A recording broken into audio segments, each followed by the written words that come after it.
Hello, this is John Bowen, and I'd like to introduce some new screens on the Solaris. The last time I did a video was a little while ago, so we've had updates since then, of course, for the software. And I thought I would focus on the graphics display screen, this one in the center. So let's get started. The first thing we're looking at in here is a preset screen, and you'll always see on the lower right, if there are multiple pages of the current set of screens, they will have a number here, 1/3 in this case, means we're on the first of 3 pages, okay? We're in the preset mode here, and here we have P5 Poly FM is the name of the preset. We have the MIDI bank number, the MIDI program number, and we have a filter for categories. The filters are and, or, and not.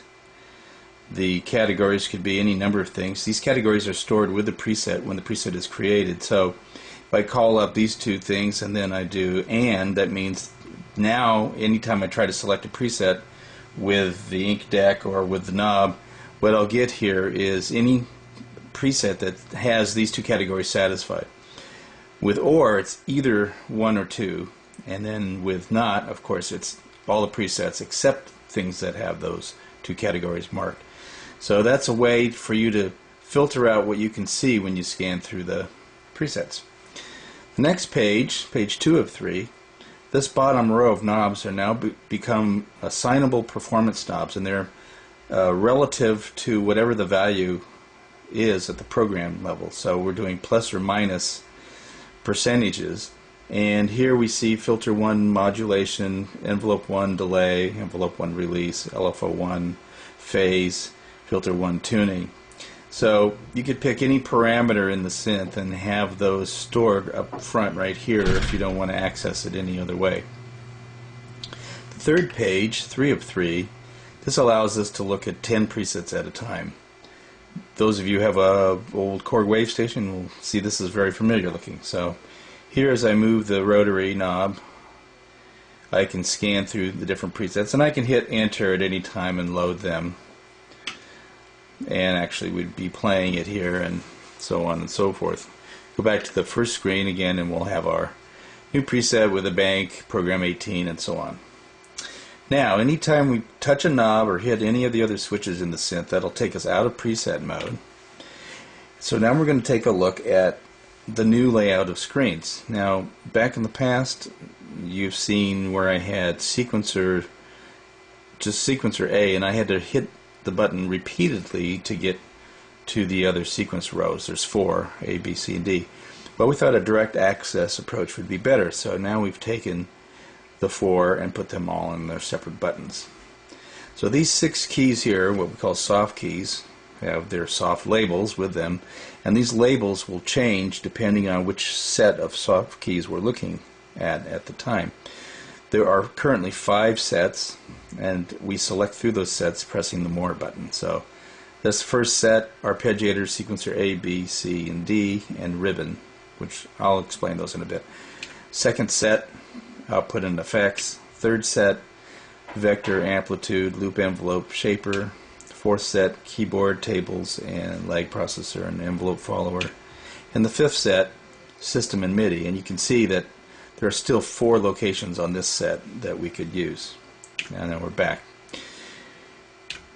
I can cycle through these repeatedly, or I can also, if I don't want to do that, do a direct access like this. Hold down the More button.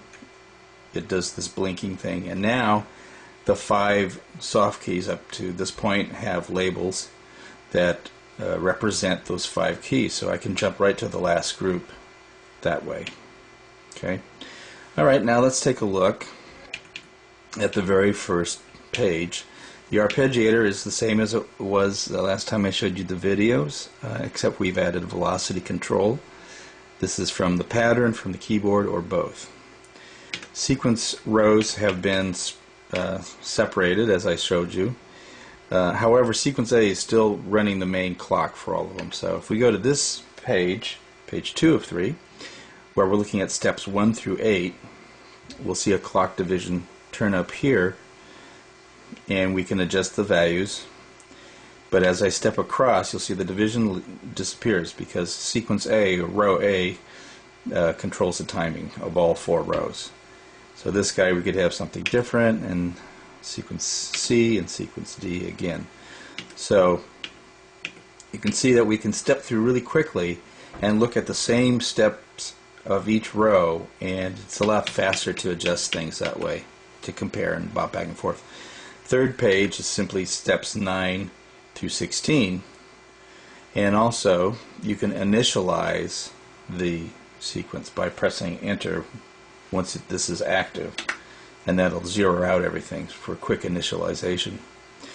The other thing would be the pattern lengths, of course, can be separate for each of the rows, as you can see. So we have those for different rows. Now ribbon, moving along, ribbon is a new control set. We didn't have those before because we didn't have the ribbon before.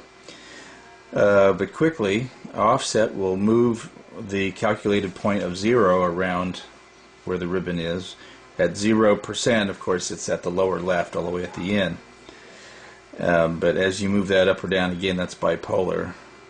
That just shifts what the ribbon considers the 0 point. Intensity, that's like a general amount. It goes up to 200%, and you have to have some of it on for it to take effect, of course. This hold has to do with whether you want to hold down the ribbon and play, or if you just want to touch the ribbon and then remember that last value. So you touch it briefly and then play the keyboard and then touch it again. And with hold on, it'll retain the last value you touched. This, on the other hand, is touch offset. And this is like the offset here, except it's handled by touch. And this is to emulate the CS80 ribbon, where wherever you touched it, that became the 0 point, and you could sweep down or up from there. But you're constantly resetting the offset point, or the 0 point, by just touching it. So those are the new functions there on the ribbon. And now let's look at the next set. Output, effects channel, and the 4 effects: chorus, flanger, phaser, delay, and EQ. This is also new. The output shows us that we have 4 pairs of analog outputs in the SPDIF output. And what we can do here is assign to each of these pairs in the SPDIF a signal. Now here, this is the raw synth with no effects. Here's the external in pair, 1 and 2, and that just feeds it to the outputs 1 and 2. So that means the signal is going to go right through the system, and it's not going to get processed by any of the synth. Same with external 3 and 4. Here's SPDIF in, which you can route to now the analog outs. And then we get our 4 effects channels. So the effects channels, this is where it gets interesting. We can assign each of the pairs of analog outputs different effects channels. And we can actually have the same dry synth going through 4 different effects and have them come out of the different pairs of jacks. So let's take a look now at the different effects channels.